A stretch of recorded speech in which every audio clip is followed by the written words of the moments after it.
होगा चैनल का नाम एनिमेट होकर आ रहा है या सब्सक्राइब का एक मैसेज आपको दिया जा रहा है एनिमेट करके, तो वो चीज़ें सब लोअर थर्ड में काउंट होती हैं। तो आज देखते हैं कि वो किस तरह से फिर बनेगा। सबसे पहले यहाँ पर एक कॉम्पोजिशन ऐड कर रहे हैं।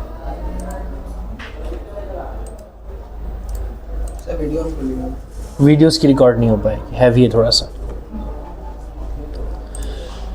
तो मैंने 10 सेकंड्स का एक वर्किंग एरिया इंसर्ट किया और मुझे एक फाइल चाहिए होगी। देखते हैं वो फाइल पड़ी हुई है तो उसी को यूज़ करते हैं।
यार यासर से कहना मेरी फाइल दे दे, ऑफिस में रखिएगा।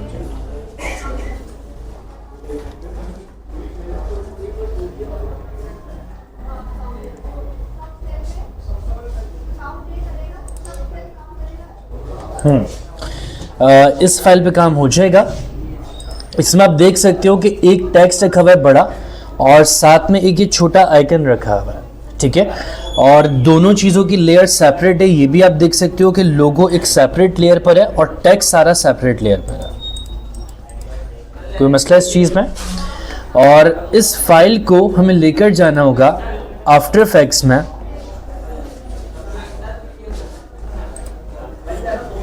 डबल क्लिक से इसे ब्राउज करें। मैंने कहा भाई डेटा हमारा डेस्कटॉप पर, डेस्कटॉप डेटा में लोगो के नाम से था और इलस्ट्रेटर की फाइल इंपोर्ट करते हुए फुटेज की जगह कॉम्पोजिशन रिटेन लेयर साइजेस हम सेलेक्ट करते हैं। यहाँ से श्योर क्यों हो रहा है इतना लैब में? वो सर ये आईडी वगैरह देखेंगे। देखो खामोश करवान लोगों। तो यहाँ से फोल्डर मैंने ओपन, बल्कि इस फाइल को नीचे ड्रैग कर लेते हैं जो लोगों की कॉम्पोजिशन आ रही है और इस पर डबल क्लिक करेंगे तो सारी लेयर सामने आ जाएंगी।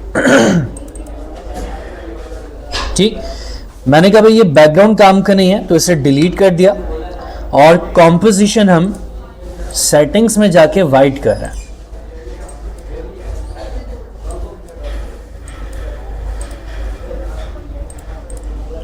सही। इस लोगो पर बेसिक एनिमेशन में कर रहा हूं। आर प्रेस किया रोटेशन के लिए और एस प्रेस किया स्केल के लिए। देन लेयर सेलेक्ट करके यू प्रेस कर रहा हूं ताकि दोनों चीजें सामने आ जाएं। शुरू में इस लोगो को उल्टा दिखाने के लिए वैल्यू हमने 180 डिग्री की है और स्केल 0 कर दिया ताकि बिल्कुल छोटा हो जाए। और जितनी देर में भी आप एनिमेट करना चाह रहे हो आपकी चॉइस है। मैंने इसे 1 सेकंड में एनिमेट किया है और डायरेक्टली 0 के बाद 2 का ऑप्शन आ रहा था। जूम किससे कर दिया टाइमलाइन को? इज इक्वल टू से, ठीक है। इज इक्वल टू करने से क्या होगा, जो बीच वाला 1 सेकंड है वो डिस्प्ले पर आ जाएगा। और 1 सेकंड पे कर्सर रखकर हम इसका एक तो स्केल वापस 100 करें और रोटेशन 0। कोई मसला इस पॉइंट तक? अब मैं चाह रहा हूं कि जब ये लोगो थोड़ा सा बड़ा हो जाए ना तो इसके थोड़े से गैप से ये मूव करे दूसरे पॉइंट तक। तो आपने थोड़ा सा गैप दिया, P प्रेस करते हैं पोजीशन के लिए, वॉच ऑन की और इस लोगो को शिफ्ट के साथ मूव करके इस पॉइंट तक ले आए। सॉरी, अगले 2 सेकंड आगे जाके काम करना। अब ये देखो जरा, कोई प्रॉब्लम है? मुझे 2 सेकेंड्स का टाइम भी ज़्यादा ही लग रहा है, थोड़ा टाइम कम कर देता हूँ।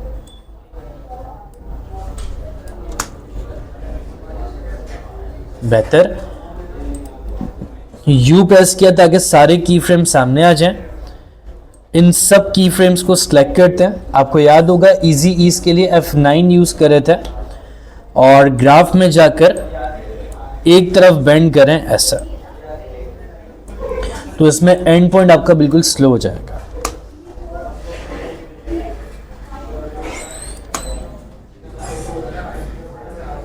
हो जाएगा इतना काम। यही चीज पड़ी थी या शाइन गुजरी थी वो पड़ा था? अभी काम बाकी है ना, आगे कंप्लीट थोड़ी हुआ है। अच्छा, जब ये लोगो गुजर है तो हम चाह रहे हैं कि उस टाइम ये जो टेक्स्ट है ना वो नजर ना आए। जब लोगो इस पर से गुजरे तो वो ऐसी फील दे कि वो टेक्स्ट को रिवील करता हुआ जा रहा है, दिखाता हुआ जा रहा है। तो इसके लिए हम टेक्स्ट की लेयर को सिलेक्ट करते हैं और टेक्स्ट की लेयर पर जाकर, आपको याद होगा सर ने बताया भी होगा लास्ट क्लास में कि मास्किंग का रूल होता है कि जब कोई लेयर सिलेक्ट नहीं है, बाहर आपने क्लिक किया हुआ है, तो उस वक्त ड्रॉ करने पर शेप बनता है। और अगर किसी लेयर को सिलेक्ट करके ड्रॉ करोगे तो फिर क्या बनेगा? मास्क। तो लेयर सिलेक्ट करके मैंने एक रेक्टेंगल लिया और ऐसे ड्रॉ कर रहा हूँ, और ड्रॉ मैं करूंगा टेक्स्ट से पहले पहले, ताकि टेक्स्ट बिल्कुल भी नजर ना आए।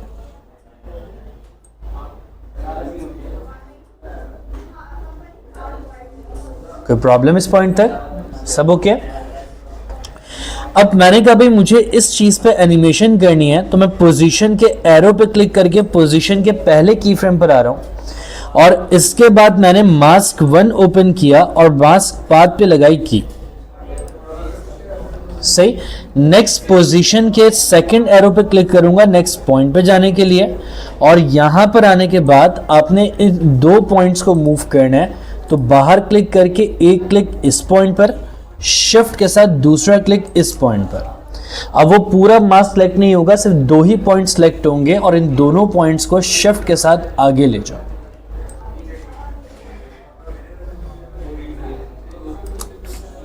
सही। और अब जरा देखें कुछ ये ऐसे काम कर रहा है। यहां तक कोई सवाल? अब मैंने इसके बाद देखा कि भाई यहां तो मसला ये आ रहा है कि लोगो और टेक्स्ट आगे पीछे चल रहे हैं, साथ साथ नहीं चल रहा है।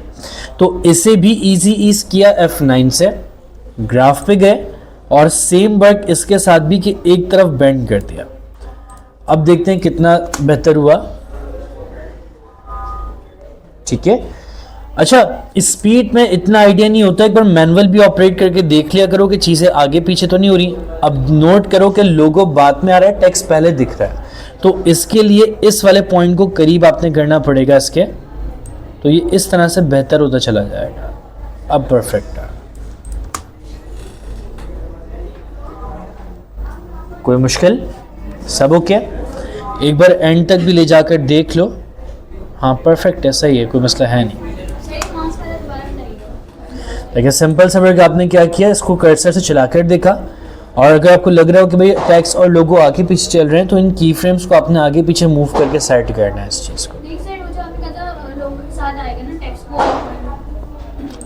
उसके लिए हमने पोजीशन के पहले पॉइंट पे कर्सर रखा हुआ था, ठीक है, और यहाँ पर मास्क पाथ पे की लगाई थी इस पॉइंट पर।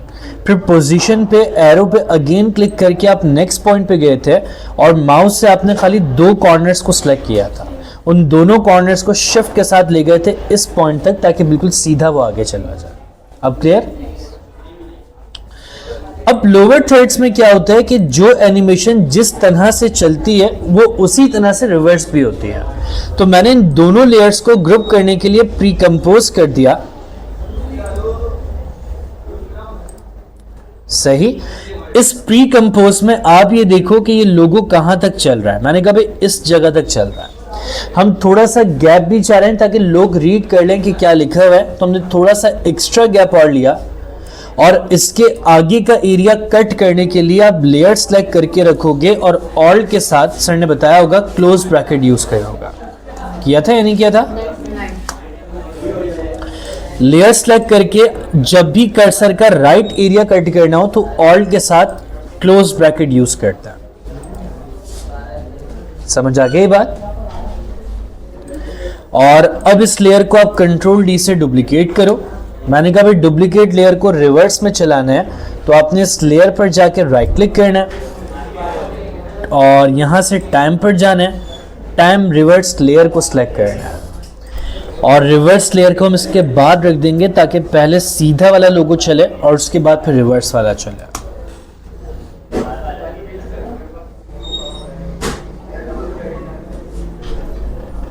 कोई प्रॉब्लम है? सब क्लियर, सब ओके? चल आज इस चीज़ की प्रैक्टिस करो, बाकी इंशाल्लाह मजीद फिर नेक्स्ट क्लास में कंटिन्यू करता हूँ। सर रिवर्स वाले का फॉर्म बता दें। तो सबसे पहले हमने इस लोगो को